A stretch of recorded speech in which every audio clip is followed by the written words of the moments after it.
जय हिंद दोस्तों, स्वागत है आप सभी का स्टडी विद पीके सर में। आइए दोस्तों, हम लोगों का जो ब्लड चैप्टर चल रहा था उस टॉपिक को हम आगे बढ़ाते हैं। देखिए, ब्लड का जो अध्ययन होता है, ब्लड का स्टडी जो होता है उसको हम लोग क्या बोलते हैं? हेमेटोलॉजी।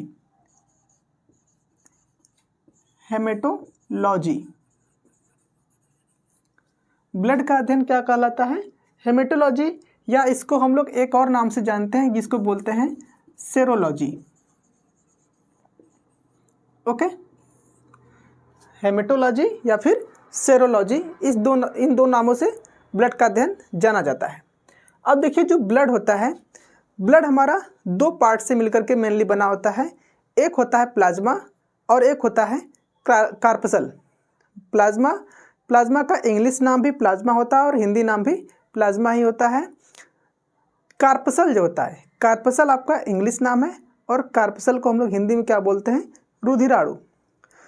तो हमारा जो ब्लड है, ब्लड का 60% जो पार्ट होता है वो ये प्लाज्मा ही होता है। ओके, 60% जो पार्ट होता है ब्लड का, जो कि हमारी ब्लड को लिक्विडिटी प्रोवाइड कराता है, मतलब ब्लड को लिक्विड पार्ट में बनाए रखता है, वो कौन है? ये प्लाज्मा ही है, जो कि 60% पाया जाता है। देखिए, पहले हम इसी प्लाज्मा की ही बात करते हैं। प्लाज्मा ये आपका एक क्या है? लिक्विड है, जो कि आपका हल्का पीला कलर का होता है। ओके, इसका अगर आपसे कलर पूछ दे कि प्लाज्मा का कलर कैसा होता है, तो ये येलो कलर का होता है। और इस प्लाज्मा में आपका दो प्रोटीन पाया जाता है, एक है आपका फाइब्रिनोजन और एक क्या है? प्रोथ्रोम्बिन। ओके, प्लाज्मा में एक आपका फाइब्रिनोजन पाया जाता है और एक क्या है? प्रोथ्रोम्बिन। तो ये जो फाइब्रिनोजन है, अगर इस प्लाज्मा में से निकाल दिया जाए, ओके, अगर इस फाइब्रिनोजन को इस प्लाज्मा में से निकाल दिया जाए, तो जो ब्लड का ये प्लाज्मा वाला पार्ट है, जो कि थोड़ा सा गाढ़ा होता है, अगर इस फाइब्रोजन को निकाल दिया जाता है तो ये हल्का पीला कलर का केवल बचता है, जिसका कि नाम होता है सीरम।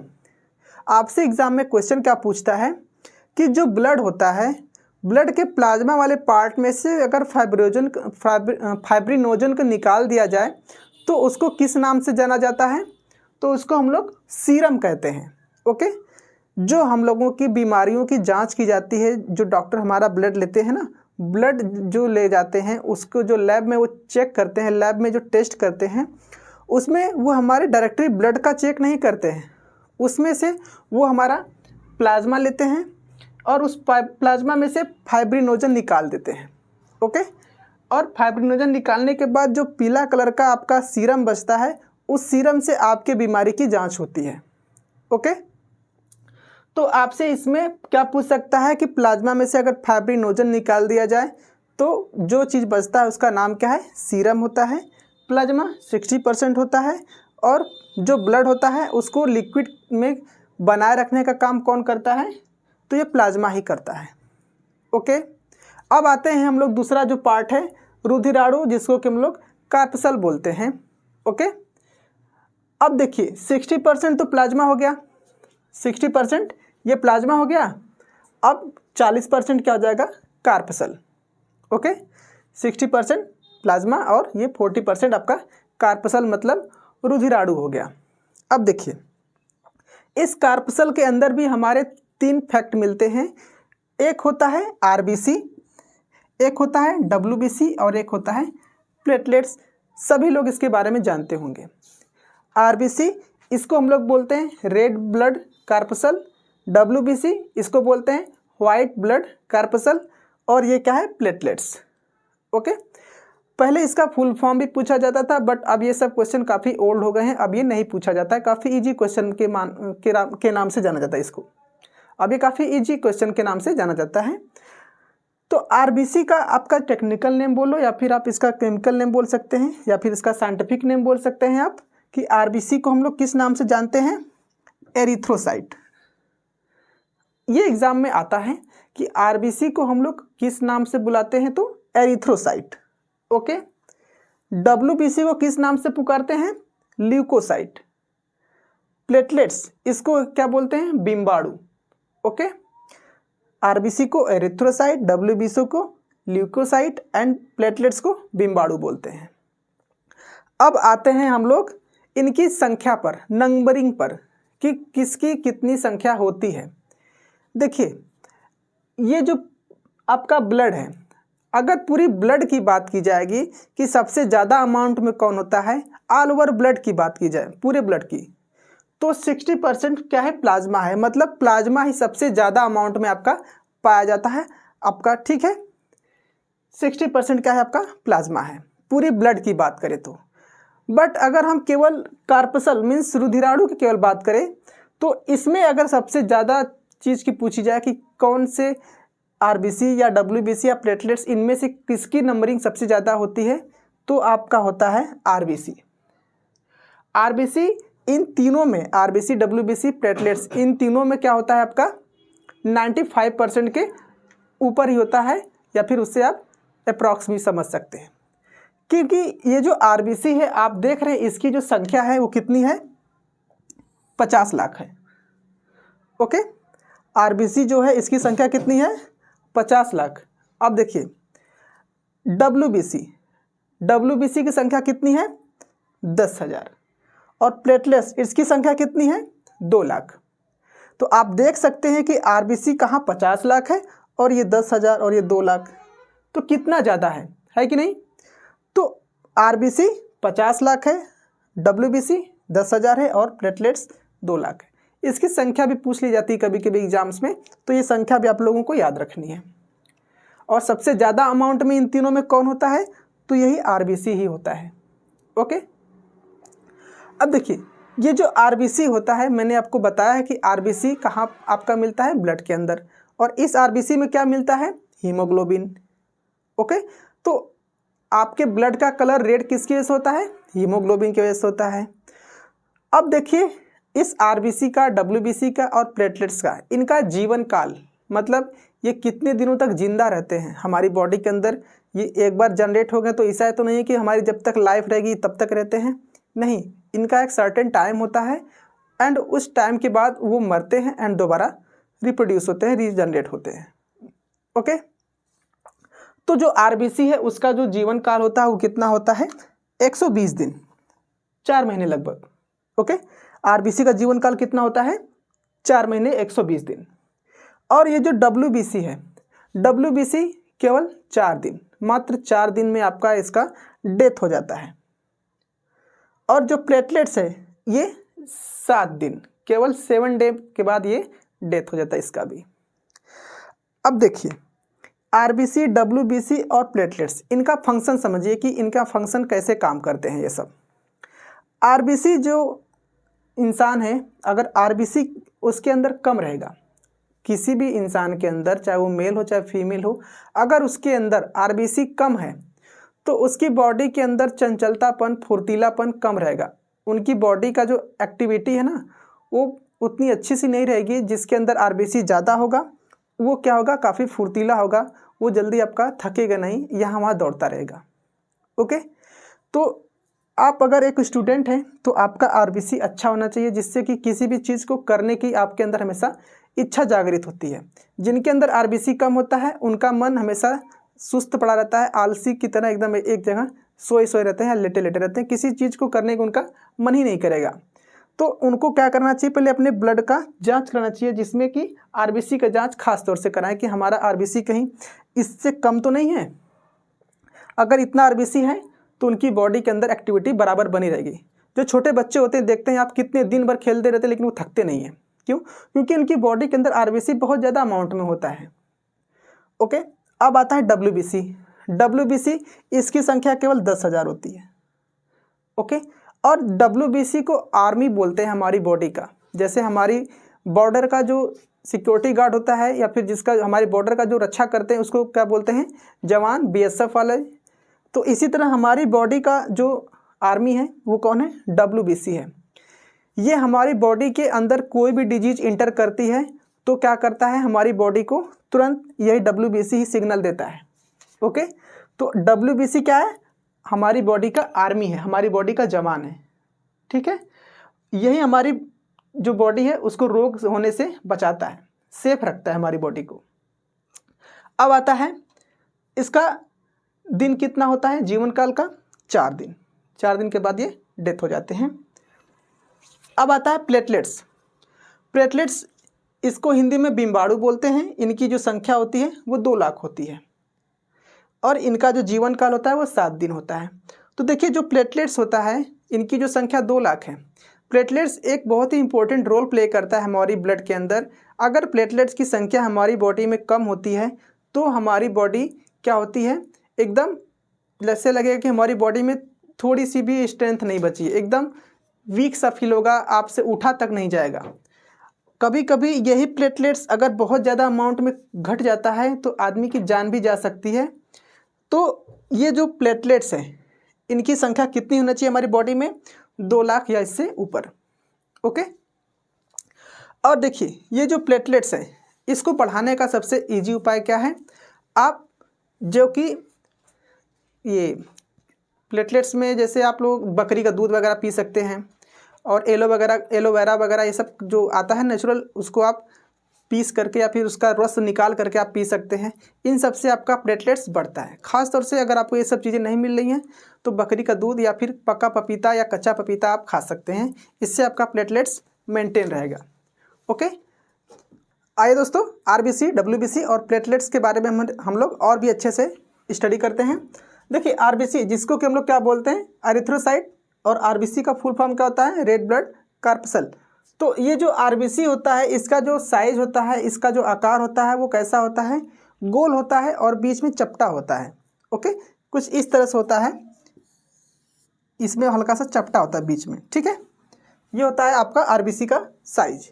अब देखिए पहाड़ों पे जब लोग चढ़ाई करते हैं तो होता क्या है, उन लोगों की जो आरबीसी होती है ना, उनकी जो संख्या होती है, उनकी संख्या पर इनका क्या होता है, जो आकार होता है, साइज जो होता है वो बढ़ जाता है।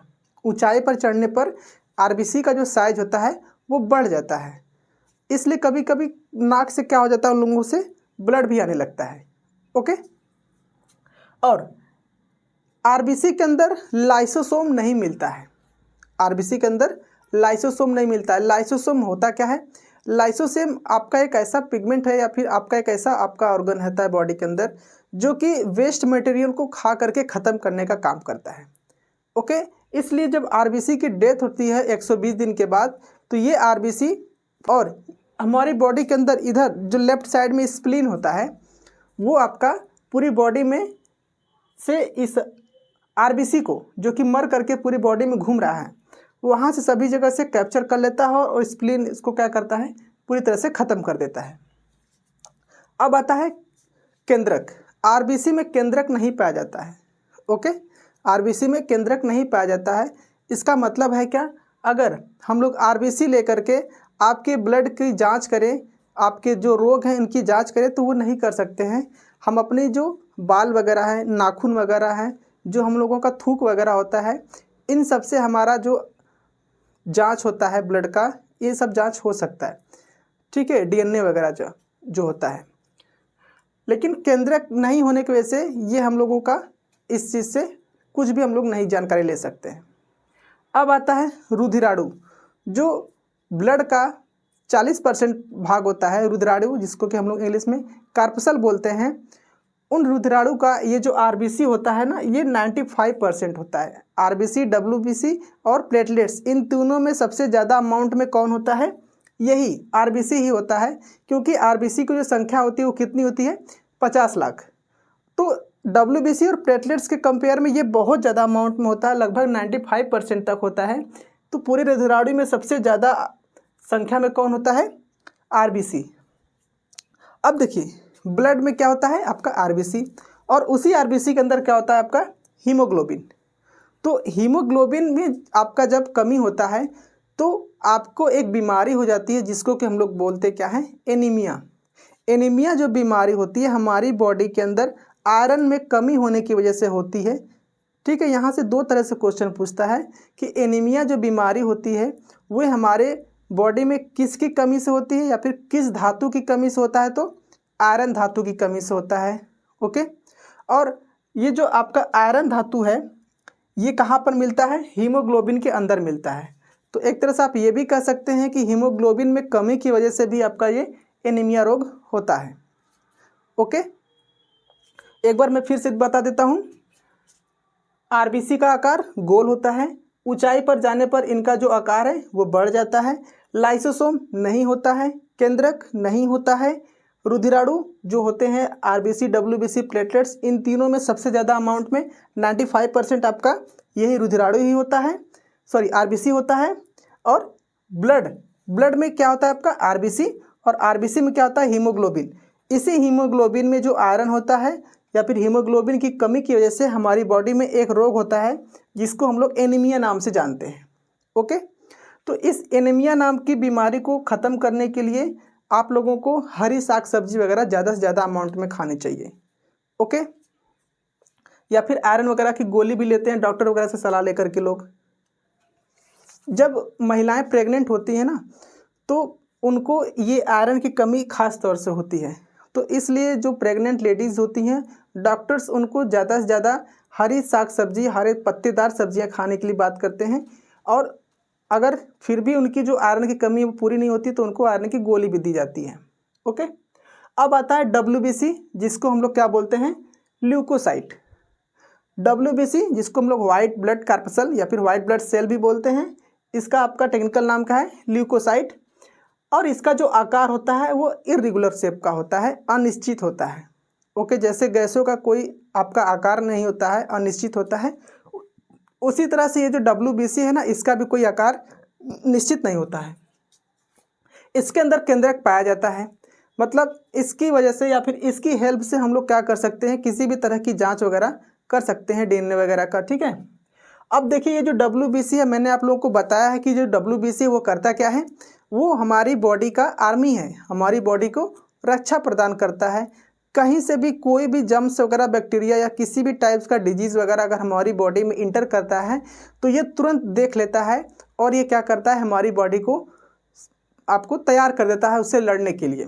ओके, अब देखिए ये लड़ता कैसे है डब्ल्यूबीसी। डब्ल्यूबीसी के अंदर आपके बहुत सारे आपके एंटीबॉडीज, लिम्फोसाइट, मोनोसाइट, ये आपके डिफरेंट टाइप्स के कुछ आपके इसमें एंजाइम्स वगैरह होते हैं। और ये सब करते क्या हैं, उस रोग से हमारी सुरक्षा करते हैं। एंटीबॉडी डब्ल्यूबीसी के अंदर मेनली ये 3 प्रकार के, ये जो है ना ये तीनों इंपॉर्टेंट होते हैं। इनका कोई उतना इंपॉर्टेंट कोई रोल नहीं होता है। मेन इन्हीं तीनों का काम होता है, इन्हीं तीनों के बारे में हम लोग स्टडी करेंगे। एंटीबॉडी मतलब सुरक्षा गार्ड या फिर आप रक्षा करने वाला बोल सकते हैं।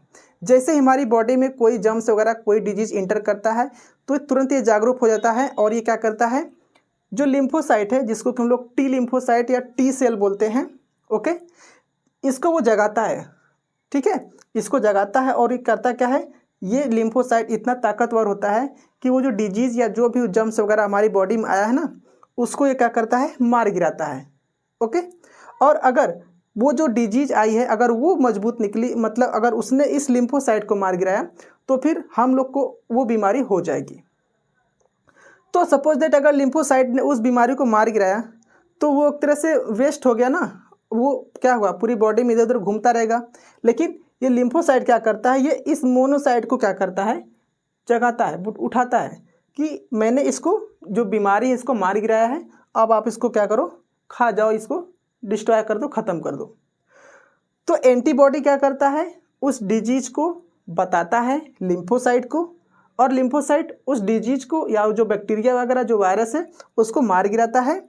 और ये मोनोसाइट क्या करता है, उसको भक्षण कर लेता है, मतलब कि वो खा लेता है उसको।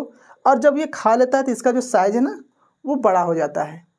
तो इस तरह से ये हमारा डब्ल्यूबीसी हमारी बॉडी का सुरक्षा करता है। ओके, अब आता है प्लेटलेट्स हिंदी में इसको बिम्बाणु बोलते हैं। संख्या में ये 2 लाख होते हैं और इनका आकार कॉन्वेक्स लेंस की तरह होता है, मीन्स उत्तल लेंस की तरह होता है, इस शेप में। ओके, तो इसका आकार उत्तल लेंस की तरह होता है, इसके अंदर भी केंद्रक नहीं पाया जाता है। ओके, मतलब प्लेटलेट्स से भी हम लोग किसी भी प्रकार का किसी तरह का जांच नहीं कर सकते हैं। तो इसका आकार उत्तल लेंस होता है, केंद्रक नहीं होता है, शक्ति प्रदान करता है। प्लेटलेट्स, जिसके अंदर जितनी संख्या में प्लेटलेट्स होता है वो उतनी ही क्षमता से, उतनी ही ताकत से वो क्या करेगा, काम करेगा, जल्दी थकेगा नहीं वो। ओके, तो शक्ति प्रदान करता है आपका ये प्लेटलेट्स, केंद्रक नहीं होता है और इसका जो आकार होता है उत्तल लेंस की तरह होता है। अब देखिए डेंगू बीमारी जो होती है, डेंगू टाइफाइड वगैरह में, ये हमारा जो प्लेटलेट्स होता है ना, यही बहुत ज़्यादा तेज़ी से क्या होता है, कम होने लगता है। तो जब डेंगू होता है तो इस डेंगू बीमारी में प्लेटलेट्स जब घटने लगता है तो डॉक्टर्स आपको प्लेटलेट्स की संख्या बढ़ाने के लिए बहुत सारे सलाह देते हैं। जैसे कि आपको इस जो पतंजलि वाला आता है एलोवेरा हो गया, और एक आपका आता है आंवला का जूस, आंवला का जो जूस आता है, और जो बकरी का दूध होता है, बकरी का दूध हो गया, फ्रूट्स वगैरह, फल जो हम लोग खा सकते हैं। ओके, तो इन सब चीज़ों को खाने से आपका क्या हो सकता है, प्लेटलेट्स जो घट गया बढ़ सकता है। हाँ, एक चीज़ और हो सकता है, पपीता जो होता है, पपीता चाहे पका पपीता हो चाहे कच्चा पपीता हो, आप उसको खाने से भी आपका प्लेटलेट्स बढ़ता है। ओके, खास तौर से आधा कच्चा हो और आधा पका हो तो वो पपीता ज़्यादा आपको कारगर साबित होगा इस डेंगू की बीमारी में। ओके, अब दोस्तों आपका ये जो ब्लड चैप्टर है ये कंप्लीट होता है यहाँ पर। अब हम लोग मिलते हैं नेक्स्ट वीडियो में। जय हिंद, जय भारत।